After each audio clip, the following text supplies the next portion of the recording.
वक्रतुंड महाकाय सूर्यकोटि समप्रभं निर्विघ्नं करोमि देव सर्वकार्येषु सर्वदा। गजाननं भूतगणादिसेवितं कपीति जम्बो फलचारुभक्षणम् उमासुतं शोकविनाशकारकं नमामि विघ्नेश्वरपादपङ्कजम्। गुरुर्ब्रह्मा गुरुर्विष्णु गुरुर्देवो महेश्वराय गुरु साक्षात् परब्रह्म तस्मै श्री गुरुवे नमः। प्रथम करो वंदना करो और फिर मनाऊं गणेश। सिमरू माता सरस्वती मेरे कंठ करो परवेश। श्रीमन्नारायण नारायण नारायण श्रीमन्नारायण नारायण नारायण श्रीमन्नारायण नारायण नारायण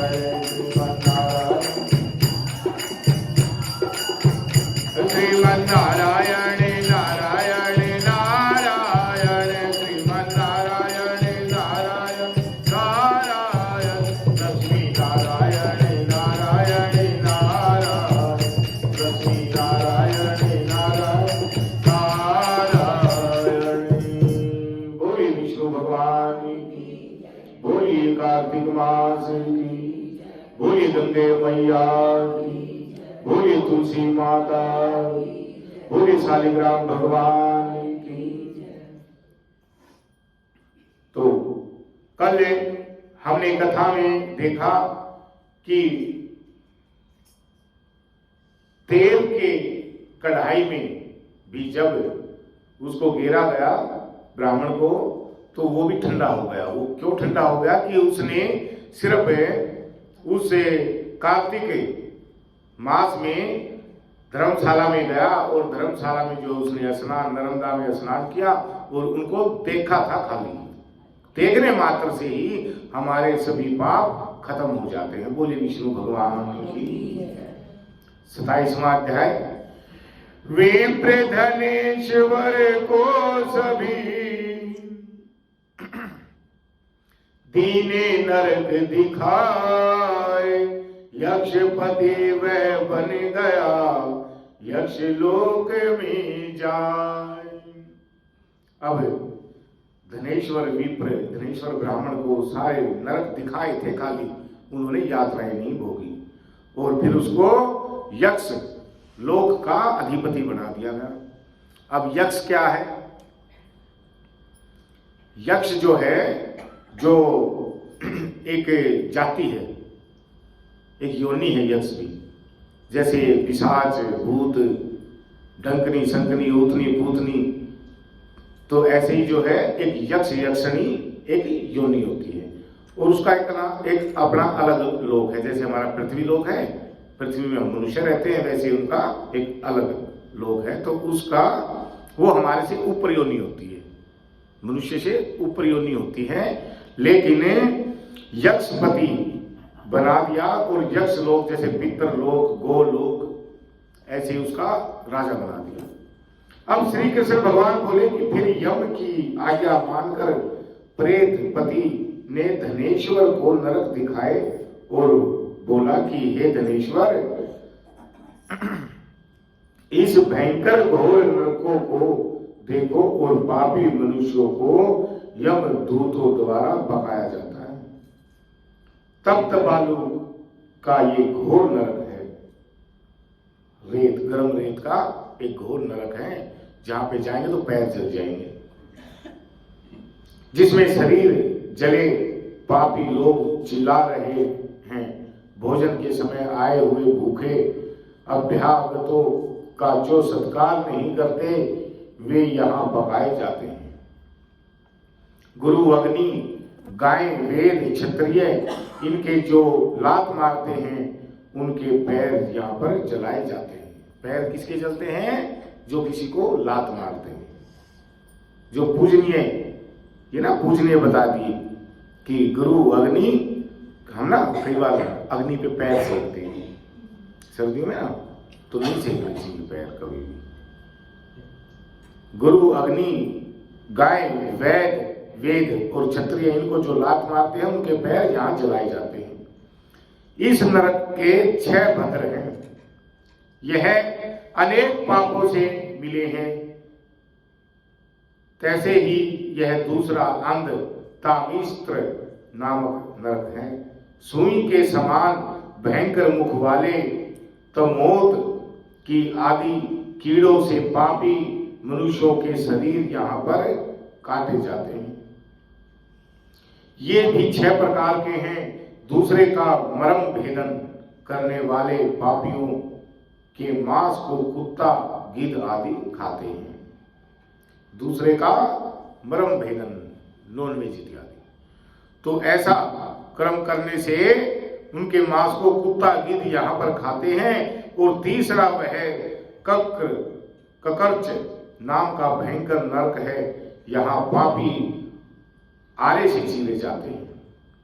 यह कर्कच भी 80 पत्र आदि भेदों से 6 प्रकार का है। इसमें वे मनुष्य हैं जो स्त्री, पुत्र तथा प्रिय वस्तु आदि का वियोग कराते हैं। वे मनुष्य यहाँ पकाए जाते हैं, तलवार से काटे जाते हैं और भेड़ियों से खिलाए जाते हैं। ऐसे पापी लोग यहाँ पुकार रहे हैं। ये अर्घ लाख्या चौथा नरक है। अनेक तरह के पाशों से बांधकर यम के दूत उन्हें धमका रहे हैं। इसके 6 भेद हैं। 5वां कुट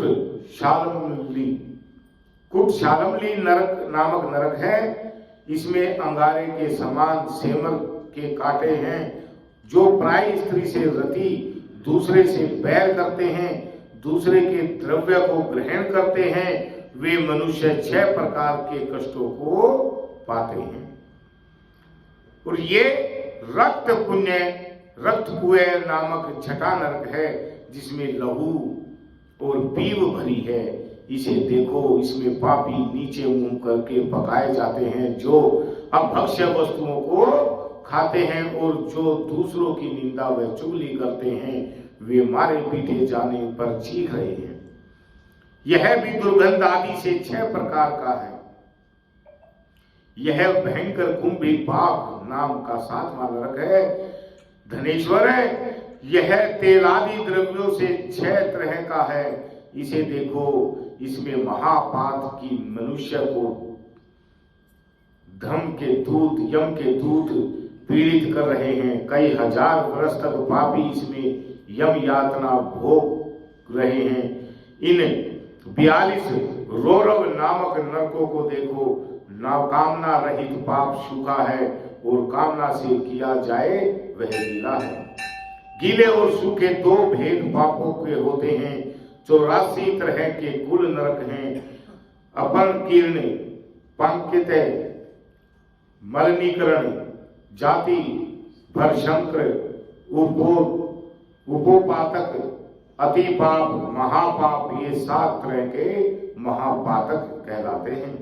इन पापों से 7 नरकों में पकाए जाते हैं। कार्तिक व्रत करने वालों से जो तुम्हारा संसर्ग हुआ, उसके पुण्यों के प्रभाव से तुम्हारे नरक दूर हुए। श्री कृष्ण भगवान बोले कि प्रेत पति धनेश्वर को यक्ष लोक में ले गया। वहां वह यक्षों का स्वामी हो गया और वह धनेश्वर धनक्षय नाम से प्रसिद्ध कुबेर का अनुचर हुआ, जिसके नाम से विश्वामित्र ने अयोध्या में एक तीर्थ बनवा दिया था। यह प्रभाव वाला कार्तिक का व्रत मुक्ति देने वाला है। जो इस व्रत को करे और उसको करने वाले के दर्शन करे, उसको भी मुक्ति मिल जाती है। बोले विष्णु भगवान की जय, बोले कार्तिक मास की जय। तो धनेश्वर ब्राह्मण को सिर्फ दर्शन मात्र से ही यक्ष का स्वामी बना दिया गया और नरक में यातनाएं नहीं झेली, उसने सिर्फ दिखा दिए। यमदूतों ने ना सिर्फ दिखा दिए कि ये ऐसे ऐसे नरक हैं। देखने जरूरी होते हैं क्योंकि हमें ये पता लग जाए कि हम क्या पाप कर रहे हैं। कहते हैं कि जब तक हमें अपनी बुराई का पता नहीं चलेगा ना तो हम सोचेंगे हम ही ठीक हैं। ऐसे ही नरक को जो है उन्होंने दिखा दिया और दिखाने के बाद जो है फिर उसको यक्ष का स्वामी बना दिया। बोलिए विष्णु भगवान की जय।